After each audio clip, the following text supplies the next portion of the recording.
भक्तों, ओम नमः शिवाय, श्री शिवाय नमस्तुभ्यम, जय श्री महाकाल। जी हाँ भक्तों, क्या आपके भी घर में कोई ऐसा व्यक्ति है जिसका विवाह नहीं हो पा रहा? वो आप लोग बहुत ज़्यादा परेशान हो उसके विवाह के लिए कि आखिरकार इसका विवाह क्यों नहीं हो पा रहा? आप जब भी कोशिश करते हो कि इसका विवाह हो जाए तो कोई न कोई अड़चन आ जा रही है, कोई न कोई समस्या आ जा रही है, जिसके कारण उस व्यक्ति का जो विवाह है वो होने का नाम ही नहीं ले रहा।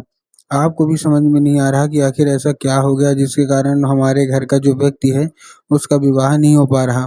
तो आपको टेंशन लेने की कोई भी आवश्यकता नहीं है। आज जो मैं आपको उपाय बताने वाला हूँ, अगर केवल और केवल आपने उसी बस को कर लिया ना, तो अवश्य रूप से जो कोई भी इच्छा है, जो कोई भी मनोकामना है, सारी की सारी इच्छा, सारी की सारी मनोकामना अवश्य रूप से पूरी होनी ही होनी है। क्या करना है, कैसे करना है, पूरा आपको समझाने वाला हूँ, तो बस उपाय ध्यान से सुन के अच्छे से करिएगा ज़रूर। अगर आपने आज का ये उपाय कर लिया, तो अवश्य रूप से जो कोई भी इच्छा है, जो कोई भी मनोकामना अवश्य रूप से पूरी होगी ही होगी।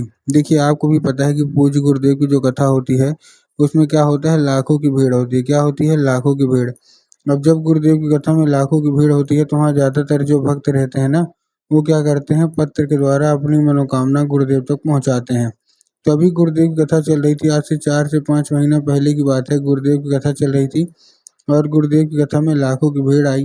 अब जब गुरुदेव की कथा में लाखों की भीड़ आई तो वहाँ ज़्यादातर जो भक्त थे ना, उन्होंने क्या किया, पत्र के द्वारा अपनी मनोकामना गुरुदेव तक पहुँचाई। अब जब गुरुदेव के पास पत्र पहुँचा और गुरुदेव ने पत्र पढ़ा, तो वहाँ गुरुदेव ने देखा कि ज़्यादातर जो भक्त हैं ना, उनकी क्या है, केवल और केवल एक ही मनोकामना है। क्या मनोकामना है कि गुरुदेव, हमारे घर का एक व्यक्ति है, किसी का लड़का है, किसी की लड़की, इनका विवाह नहीं हो पा रहा। हम लोग बहुत ज़्यादा परेशान हैं कि इनका जो विवाह है वो हो जाए। लेकिन कोई न कोई अड़चन, कोई न कोई समस्या आ रही है जिनके कारण हम इनका विवाह नहीं हो पा रहा। कृपया करके कोई उपाय बता दें, हम लोग बहुत ज़्यादा परेशान हैं। जब गुरुदेव ने देखा तब गुरुदेव ने 2 से 3 उपाय बताए और कहा, केवल और केवल ये उपाय कर लेना, तुम्हारे घर का जो कोई भी लड़का है, जो कोई भी सदस्य है, उसका विवाह अवश्य रूप से होगा ही होगा। गुरुदेव ने उपाय इसलिए बताया क्योंकि बहुत सारे लोगों का ये भी था कि गुरुदेव, उनकी जो उम्र है ना वो भी गुजरती जा रही। कोई 30 साल का हो गया है, कोई 35 साल का हो गया है, कोई 40 साल का हो गया है, यहाँ तक कि 45-45 साल तक के भी लोग हो गए हैं, लेकिन उनका जो विवाह है वो होने का नाम ही नहीं ले रहा। कृपया करके कोई उपाय बता दें। अब जब गुरुदेव ने उपाय बताया तो लोगों ने जा जाके इस उपाय को घर में करना शुरू कर दिया। अब जैसे ही लोगों ने जा जाके इस उपाय को घर में करना शुरू कर दिया, वही लोग गुरुदेव की कथा में मात्र 1 से डेढ़ महीने के बाद वापस आए। अब जब वही लोग गुरुदेव की कथा में वापस आए तो उन्होंने क्या किया, एक बार फिर से गुरुदेव को पत्र लिखा। लेकिन ये वाला जो पत्र था, ये गुरुदेव को धन्यवाद के रूप में पत्र था कि गुरुदेव धन्य हो आपका, आपके द्वारा बताया गया उपाय हमने कर लिया है।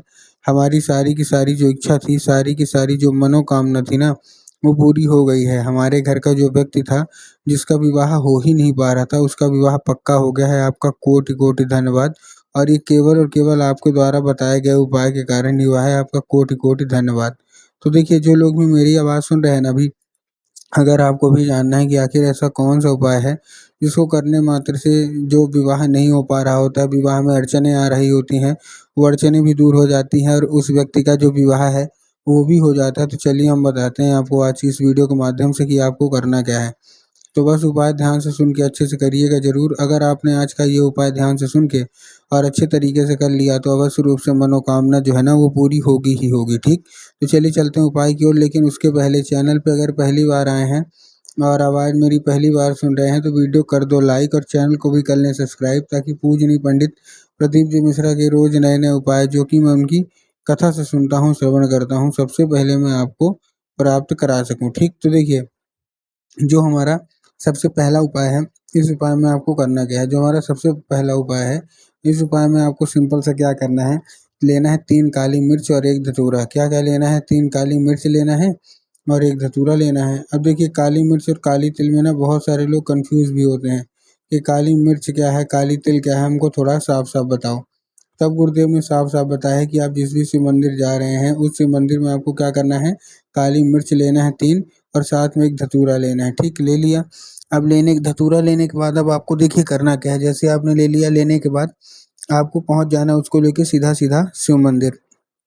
अब जैसे ही शिव मंदिर पहुँचे, शिव मंदिर पहुँचने के बाद आपको दक्षिण दिशा में खड़े होना है और उत्तर की ओर अपना चेहरा कर लेना है। अब देखिए, दक्षिण और उत्तर में भी बहुत सारे लोग कन्फ्यूज़ होते हैं कि दक्षिण क्या है, उत्तर क्या है, हमको थोड़ा साफ-साफ बताइए। तब गुरुदेव ने साफ साफ बताया है कि आप जिस भी शिव मंदिर जा रहे हैं ना, उस शिव मंदिर का जिधर साइड जलाधारी होगा आपको अपना चेहरा उधर साइड करके खड़े हो जाना है। ठीक, खड़े हो गए। खड़े होने के बाद आपको एक नाम लीजिए, कौन सा? महादेव का। बहुत ही सुंदर सा नाम है, श्रम्भेश्वर महादेव।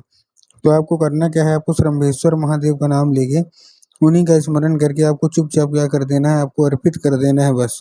पूज्य गुरुदेव कहते हैं कि अगर आपने श्रम्भेश्वर महादेव का ये उपाय कर लिया तो अवश्य रूप से जो कोई भी इच्छा है, जो कोई भी मनोकामना है, सारी की सारी इच्छा, सारी की सारी मनोकामना बस रूप से पूरी होगी ही होगी। ठीक, ये था हमारा कौन सा, ये था हमारा पहला उपाय। अब हम चलते हैं अपने दूसरे उपाय की ओर। दूसरे उपाय में आपको क्या करना है, दूसरे उपाय में आपको 11 लाल फूल लेने हैं। क्या लेने हैं? केवल और केवल 11 लाल फूल। अब 11 लाल फूल कौन से होने चाहिए? कोई से भी चल जाएगा, गुलाब का ले लीजिए, गुड़हल का ले लीजिए, कोई भी चल जाएगा। बस एक दो चीज़ का ध्यान रखना है कि जो फूल है वो कहीं से भी कटा फटा नहीं होना चाहिए, कहीं से खंडित नहीं होना चाहिए। ठीक ना, पहली चीज़। बहुत सारे लोग फूल लेने में यही गलती करते हैं। और दूसरी चीज़ आपको ध्यान रखना है कि जो फूल है वो एक किस्म का होना चाहिए। एक किस्म का मतलब अगर आप गुलाब का ले रहे हैं तो केवल और केवल गुलाब का लीजिए, अगर आप गुड़हल का ले रहे हैं तो केवल और केवल गुड़हल का लीजिए। ऐसा नहीं करना कि 2 फूल गुलाब के ले लिए, 3 फूल गुड़हल के ले लिए, 4 फूल किसी और के ले लिए, ऐसा आपको नहीं करना। ठीक, तो आपने ले लिया। अब लेने के बाद आपको करना क्या है, जैसे आपने ले लिया, लेने के बाद आपको पहुंच जाना है कहाँ, सीधा सीधा शिव मंदिर।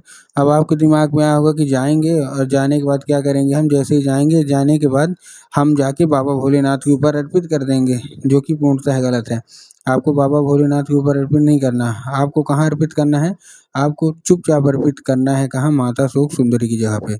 अब देखिए, जिसको पता है कि माता शोक सुंदरी की जगह होती कहाँ है उनका तो ठीक, लेकिन बहुत सारे ऐसे लोग हैं जिनको यही नहीं पता कि माता शोक सुंदरी की जगह कहाँ होती है।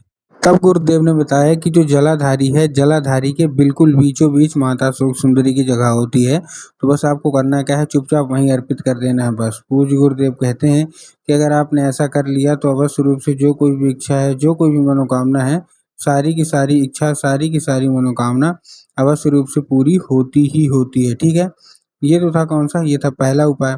अब हम चलते हैं अपने दूसरे उपाय की ओर। ठीक है ना, अब चलते हैं, देखिए दूसरे उपाय की ओर। दूसरे उपाय वाला हमारा कौन सा है?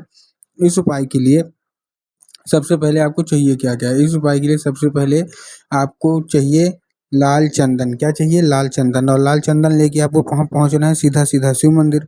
अब जैसे ही आप शिव मंदिर पहुंचेंगे, शिव मंदिर में आपको, मैंने अभी माता शोक सुंदरी की जगह बताई ना, तो आपको अपने राइट हैंड की कोई भी एक उंगली से 3 बार बिंदी के रूप में टीका लगाना है, माता शोक सुंदरी को लगाना है, फिर से आपको टच करना है 5 मिनट बाद, तो वही उंगली लेके आ जाइए घर। घर आने के बाद आप लोग जहाँ सोते हैं, जिधर साइड सर करके सोते हैं, उधर साइड की जो दीवार होगी, उसी दीवार में आपको क्या करना है, लगा देना है। पूज्य गुरुदेव कहते हैं कि इस चंदन के जरिए स्वयं जो हमारी माता शोक सुंदरी है आपके घर में प्रवेश कर जाती हैं।